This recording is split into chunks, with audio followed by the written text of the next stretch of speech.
Do birds suddenly appear every time you are near? Just like me, they long to be close to you. Hello, everybody. This is Dr. Willie Jolley and my beautiful bride, Dee. We're the authors of the book, Make Love, Make Money, Make It Last. And it's true, she has a different look today, completely different look. For those who comment every week that she looks different every week, it is true. So sometimes she got glasses that got a square and a circle, and other times it's always different, always. Hairdos, different, everything. It's cold here. I'm covered up. You're covered up. I'm covered up. Well, it's freezing. We are in DC and it's cold. And so freezing is the right word. Yeah, we're it's iced in. Iced in. So pretty good to be iced in with somebody you like. Okay, that's good.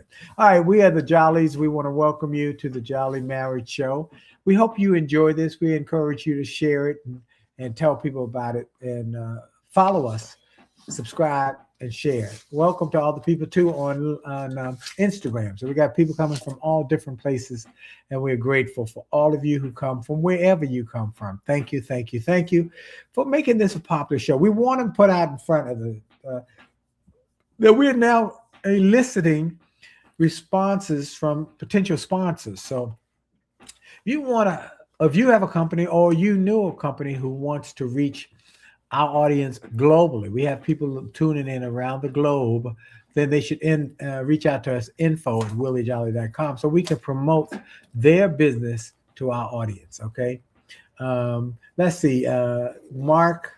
Marky Cares says D is what commonly referred to as whimsical. Thank you. All right. Today we want to talk about a subject. First, I guess it comes from letters we get, emails, letters, emails, whatever you want to way you say it. My wife has an issue with that. But email us if you have an issue, concern, situation that you want us to address in our weekly show that want our take on it. We do say over and over, we're not marriage counselors. We are marriage mentors. We'll give you our advice, best advice from our mentorship position. So this one is, the wife is upset because the husband shares their disagreements. Or their issues. Or their issues, problems, situations with others. Well, I thought mainly with his parents. Well, with his parents, but others, maybe cousins, brothers. And she says she's tired of it. That because when they fix it, finally, whatever they work out between the two of them, the parent, the brother, the cousin still has they're still mad. But they have a negative impression of her. Mm-hmm. He releases this, he lets it go, they work it out. Maybe he lets it go by talking about it. Yeah. His family members. No, that's not the issue. The issue is not that he lets it go. That's not what we're saying. They, the person he talked to, don't have the opportunity to work through it and let it go. And that person, the parents, the cousin, the brother, still got a negative image of her. He lets it go for whatever reason he gets there. But they have an issue. And so when we were growing up, there's an old saying, what happens in Vegas stays in Vegas. In other words, what happens in your house, my mama used to say, that's not for public discussion. You don't talk about what we do and what our situations are outside of this house. How many of you like that? Did your parents say that to you? Don't be talking about what's going on here in our house with other folks. That's not to be discussed. How many of you were like that? Put it in the chat. Chat it up. Tell me, yep, my parents told me to don't be putting it in the streets. Or what words did they use? Sometimes they call it, don't put it, Cheryl called it that her parents told her, Cheryl, our assistant, she said her parents told her, don't putting my business in the streets. Some people said, don't be airing our dirty laundry in public. Okay. I don't know which one it is that you might have heard of, but people dealt with that. Well, anyway, this husband is telling his family members and his wife is really not liking it. And What do you suggest? she said, what should I do here? What we're asking our opinion. What do you recommend? Oh, our friend Jamie's for DC joined us. Hey, our council person is with us. Wonderful lady. New little baby like this. They're just about a month apart. About a month. Our grandson. Yeah, our grandson and her baby boy are a month apart. Her mother, what a wonderful lady. We love her mother. Her mama just kiss your mama. She was. If you've ever heard me speak, folks, I'll sometimes tell a story about the two ladies at the Brightwood Postal Service who were the epitome of great customer service. And that's a fancy word for saying excellent customer service. Epitome. The epitome. And so we love her mom. And I talk about her mother and her coworker, her mother's coworker in my speeches, and have a picture of them. Anyway, okay, so what do you do when one spouse, one partner? I guess it seems to be something which is ongoing too. Yeah, it's ongoing. What do you think? Well, let me say what I thought about for this. Mm-hmm. Sometimes you might need to ask for advice if you're in a situation and you don't know what to do. Well, I think maybe, and that's where we don't know any of the background details. Perhaps this is how he's always solved problems. Now we don't know. We get well. You can't do that. You can't do that. You can't. I can't do what? You can't say maybe this is you. You're throwing in all sorts of stuff. No, we don't know. All we know this is we don't know pattern that he has had his whole life. All right, so we don't know that this is a problem, and maybe he talks about his problems with his parents. Yeah, but we don't. Maybe we don't know that. Maybe this is how he fights. By getting other people involved. I don't know any of them. See, I don't know if that's a fight. I don't. Oh, they having a disagreement. They're having a disagreement. They're having some sort of issue. She doesn't want him. No. Discussing. No, that's secondary. Their personal challenge. Secondary. That's they had an argument about something else, and then he talked about it outside of the house. That's a secondary problem to the initial. We don't know what the initial problem was. What they were initially arguing about or had an issue with or a disagreement. But he talked about it to his parents, mm-hmm. his friends, his cousin, and what she was saying, it's... So how do you change it? And I'm saying we can offer suggestions, but we don't know if this is just... And so how do we fix it? State. So here's what I recommend. I want others who have dealt with this. We got how do you change the pattern? Humorist Aunt joined. Only one TKB joined. Faith Walking 5 joined. We got people joining. So how do you fix this problem? Well, first of all, I think it's important that you not talk about your issues outside of your home. I think that's very important. That's not for public discussion unless that you have come through some conclusion and learned a lesson from it that you want to share with others. Okay? But there's another unless there's some issue. Now, if it were an issue with maybe somebody being abusive, emotionally, physically, or with words, then you might want to address that with somebody and say, this is what's going on with my life. I get that. But just having a discussion with others about your personal life to vent, I don't think it's a good idea, because that creates an image of your spouse in the brain of that person who you're talking about that they hold on to. Okay, let's go back. Okay. Let's summarize. What's the primary issue here? The primary issue is remind me. Telling other people when you have a disagreement or issue, telling others outside of your house all about it and just talking about it to them. That's the issue. Now, my pastor would say, and he said it to me and others before, he would say, you don't talk to somebody who does not have the capacity to fix it. Okay, he would say, you do not discuss items with others when they don't have the capacity to make this situation better. So that's why I say if he was getting advice from somebody and say, I need your help, or I need your advice, I need help here, then you might be able to express something. But other than that, there's no, and I think that's a good standard policy. If they cannot fix it or help you fix it, you don't discuss it. So I think there's the issue. And sometimes people have twitchy ears too. Itchy ears. Itchy ears. I think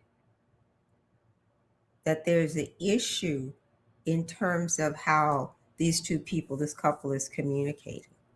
So you might say, if the person doesn't have the capacity to fix it, then you shouldn't be talking to them about it. Right. But I think the greater issue is, at least I think, with the spouse, the female who raised the question is, she wants her spouse to stop telling her parents, his parents or relatives, about their issues. Mm-hmm. So how do you do that? So how do you do that? So maybe you need to reframe it to where you say, let's protect our relationship and not share. Yeah, I think that's fair. I think part of this is setting some ground rules. What you just said is a way of setting a ground rule. Mm-hmm. We have, in the book, we talk about some of the rules that we have or systems that we have while we haven't argued in 38 years. There's a system to that. That doesn't mean we always agree. That doesn't mean we see everything the same, but we have a system that we put in the book, as well as on our TED Talk, which I encourage everybody to go to jollymarriage.com and see the TED Talk, but a system that we use to not argue. Haven't had an argument in 38 years. Also, we have ground rules, or we have rules of engagement.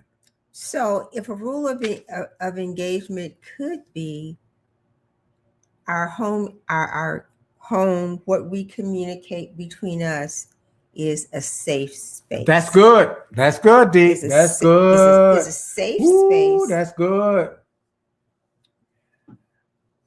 And if we share it outside of the two of us, it changes how other people might see us. Well, it changes the deal. You just said it's a safe space. This is something. So we want to keep our space a safe space so that we can share whatever just between the two of us. Yes. Now, go back to, though, I have a couple mentees who call me when they have issues. And one of them sent me a note that said what he liked about it. I don't take sides. I call it like I see it and I move on. I'm not dwelling on it. I say, you need to apologize, man.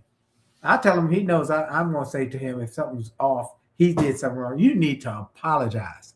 You need to apologize to her ASAP. And he said what he likes is, I'm never leaning one way or the other. I'm just telling him straight ahead. Okay, but we want to go back to I'm saying that's just a point of reference, that sometimes you might have a person who's a mentor that you can share your perspective. Okay. But beyond that, there needs to be a safe space. So first, we need to communicate. Yes. That our marriage, this culture that we've created, the two of us, is a safe space. I agree with that. Great point. We're together. Great point. We support each other, and it's okay. That word vulnerability, which is a big word of, I can share whatever and I know it won't go anywhere else, and we will help each other through it. Yeah, that's the safe space. Space, yes. So first, to create a safe space, and then what you said earlier is that other people who are not a part of this, who are not a part of the marriage, they've got long memories. Yes, they do. They got long memories. Which is what you said at first. And not only do they have long memories, but the memory is established without the opportunity of resolution, resolving the problem. So all they got in their brain, there's not been a resolution. See, the two people who had the disagreement, somehow they talked it through, they worked it through, whatever, and then it's gone. But that person still remembers the long memory, and there was not the opportunity. And perhaps their child is the golden child. It's probably always might right. be might be that their child is maybe maybe they have babied this boy. Maybe there is such a thing as a mama's boy. What is wrong with being a mom? I know you were gonna go there. I know you don't like it, but about mama's boy, you were mama's boy. I certainly was. Well, what was wrong with that? Nothing. You turned out really well. Yes, but I also. So why is this? So but raises the hair on the back of my neck. When somebody says, "Oh, he's a mama's boy," but there's a difference. What's that definition? Oh, let's define. I was a boy who loved his mama. Okay, loved his mama. Do anything my mama helped to take care of his mama. But I was also independent, and my mama could tell me I was wrong. Okay. So what's a mom? A mama's boy is under the thumb of their mama. They're under the thumb of their mama, and they can't move without mama's approval. Okay. Look, I got married. And then maybe Let me say for the record. Then I don't think you should say. Let me say for the record that I can't be a mama's boy because I went to Hampton one week and didn't tell my mama I was getting married. I came back married. You remember that day? No. You don't remember that? No, I don't remember anything about that day. And how I talked you into getting married at the Justices of the Peace while I was visiting. All right. So my mama didn't control that. I made up my mind. So maybe we should not say. I'm not saying it was or wasn't. I'm just saying there's an option. There are mama's boys. I know some mama's boys. So a mama's boy, maybe you're not. That's a statement. And I'm just saying that in the traditional sense of the word, mama's boy is something negative. It raises the hair on the back of my neck because I see you as a loving son. There's a difference between being a loving son and a mama's boy. Okay. You were a loving son. I was a loving son, but I wasn't a mama's boy. Okay, so because I was running women, and I was doing whatever. But thank God I got saved. By the way, did anybody see Jelly Roll's testimony last night at the Grammys? It was phenomenal. Just phenomenal. I like Jelly Roll. Oh, it was phenomenal. Let's see. Reba he Birds was totally says, corrupt. You two are precious. Thank you. Simply the best. Thank you so much, Reba. One of the great publicists in America, Reba Birds. Happy New Year. Yeah, Haven't seen you forever. Yeah, and so anyway, how do you have Jelly Roll was fantastic last night. If you Google it, the Jelly Roll's acceptance speech at the Grammys. Anyway, wait, why did you bring that up, honey? I was talking about the fact that about faith. Okay. All right. All right. Okay. So to the lady who is upset with the husband. Well, we already said. Okay. We say number one, set boundaries and have the conversation. Please do not do that. Because we want to create a safe space. A safe space. I think that's a powerful word. We want to create a safe space. And here's how I would say it. Do you agree that we should have a safe space in our home, our marriage? Yes, to talk about things that are very important and sensitive. Yes. In that state, if you say yes to that, then I don't know if I would want to ask that we would not take our issues outside the house. Mm-hmm. I would ask the question. Well, maybe that's what you did. I'd like to have a safe space so we can share our no. Before I like to, let's get agreement. Would you agree? Get agreement first. Would you agree that it's important for a successful, happy marriage to have a safe, being able to be vulnerable? Okay. And share. Then how do we do that? How do you do it? How do you do that? Yeah. So let's those issues that we bring up between the two of us, then let us not share it outside of our twosome environment. Yes, is that's that correct. What you're saying? Okay. That's correct. And then also say that when that memories of others along after we have resolved it. Well, then They can still remember. Well, you it know can what? taint Maybe how they see us. Maybe But I'm just saying that's then part of the conversation. maybe then you have to say, did you talk to your cousin about this? You need to go home back and tell him that how we worked it out, so that there's a resolution. Did you talk to your mama and daddy about this? We need to talk. You need to talk to them and tell them how we worked it out. So there's resolution in their mind. Oh, this person is not a horrible person. Okay, that's a good addition. Isn't that a good suggestion? You hope, ma'am, you're getting this. And right then, here. And sir, you might want to show this to your husband. Let him see the replay of the Jolley Marriage Show on our YouTube page. Because, we're starting a podcast. So many of you have asked about a podcast. Yes, we have just engaged an engineer to start a podcast, the Jolley Marriage Podcast. So that'll be coming up soon. Anyway, go ahead. Okay, so you're gonna say we want to create a safe space, where we can talk about any and everything, and don't have to worry about it going out of our private space. That's right. Yes. And that then we're going to set some boundaries. And what are the boundaries? Right. Mm-hmm. What are some things that are non-negotiable? That if we holler, scream, and carry on, it stays right within the space. Yep. Right. Those are non-negotiables. So in terms of setting, what are the rules? We talk about rules of engagement. Well, one of the rules is you keep your word. We write that in the book. Keep your word. You keep your word. So chapter number 6. Agree about disagreeing. So if you don't keep your word, then there can be no trust. That's right. Oh, then what happens after that? Then you know what? You need to go take another route. You need counseling. Need counseling. Okay. Chapter number 5. Leave the drama with your mama. What we've discovered also is that when we recommend, you need to, when we say seek counseling, people who by profession know how to ask questions to get you to open up. And we might get oftentimes, my husband or my wife won't go. So you go by yourself. That doesn't mean you don't can't go. You go. If your husband or your wife won't go to counseling, you go.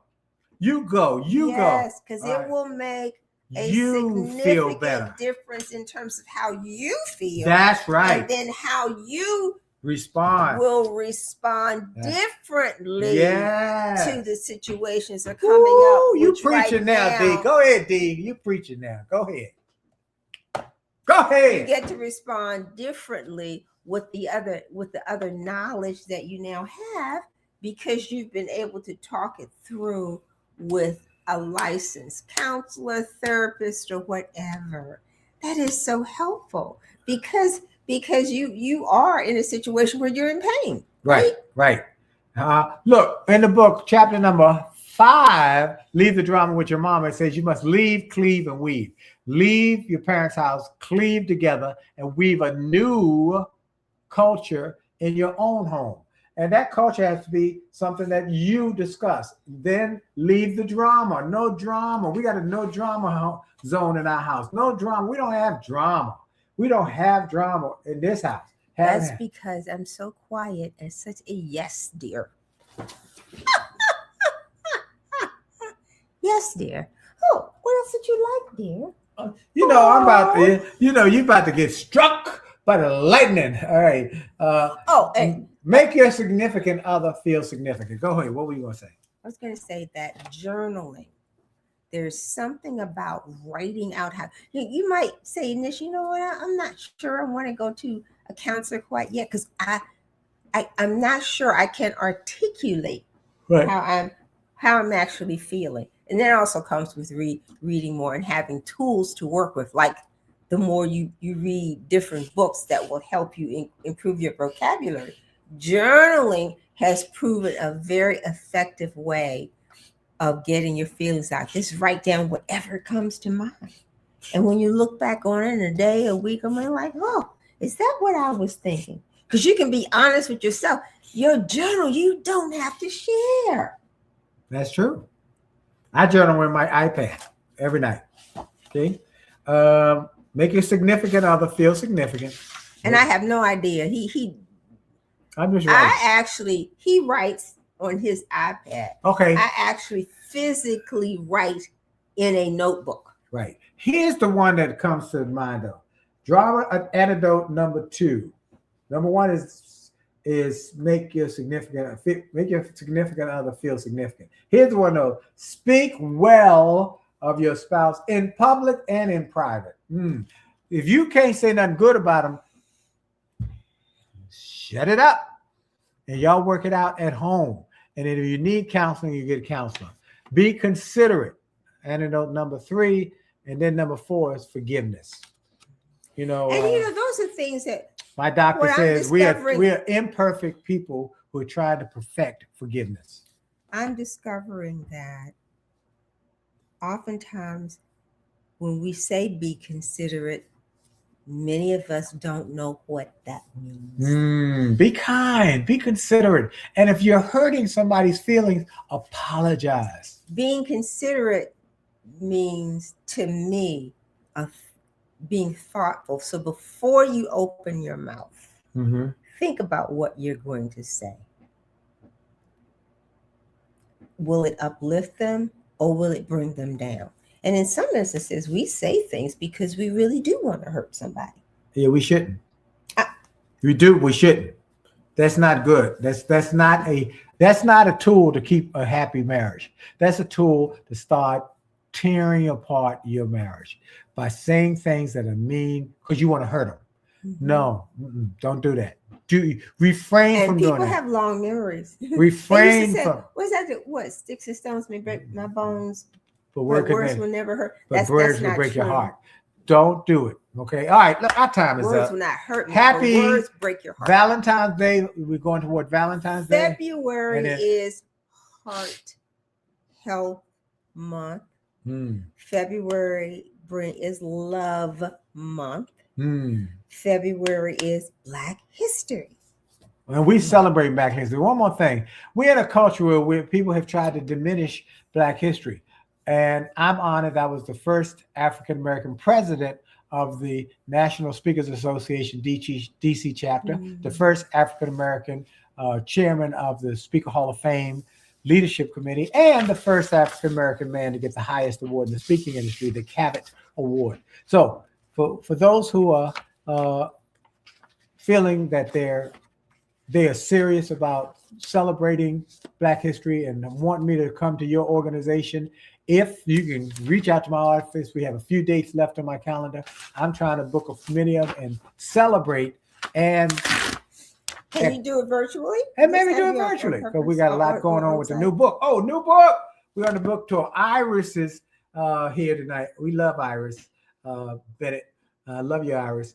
Happy New Year. Happy New Year. Anyway, new book. Rich is good. Wealthy is better. We have literally been out today. We had such an overflow over the weekend of orders from all over America. We had a big old cart of book orders that had to go out today. So I'm the order fulfillment person. For the moment. Well, we got not all this a part of it. You got the smaller. I have the smaller side, but there's another order. There's a big in Utah. Big one in Utah, and they were slammed today. They were slammed with orders. People are buying this book. The word is getting out. It's not been out. It came out a month ago, 30 days ago, and orders are going out the door. That's because you were also on radio and TV. I've been telling people about it. And then getting these great reviews. I got a great review from my friend Bobby Kenzie today. He said, I just finished this book. It is one of the best books I've ever read where you're not giving people financial advice.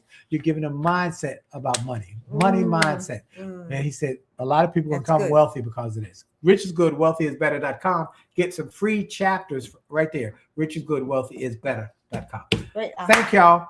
Our time is up. We want to thank you for yours. Hello, Desiree Matthew. Thank you. Great show, Willie and Dee. Thank you. Iris and Reba, thank you so much. And all the folks, Reba Barnes. And all the folks on Instagram, Teresa, Maraska, so many have joined. Tell of this Joy 7, Bison 1997. We got a lot of folks joining, but we got to go. We'll see you next week. Thank Blessings you for joining to us. all of y'all. Have a great week on purpose. And remember, your best, your best is yet to come. Be blessed and have a great week. God bless y'all.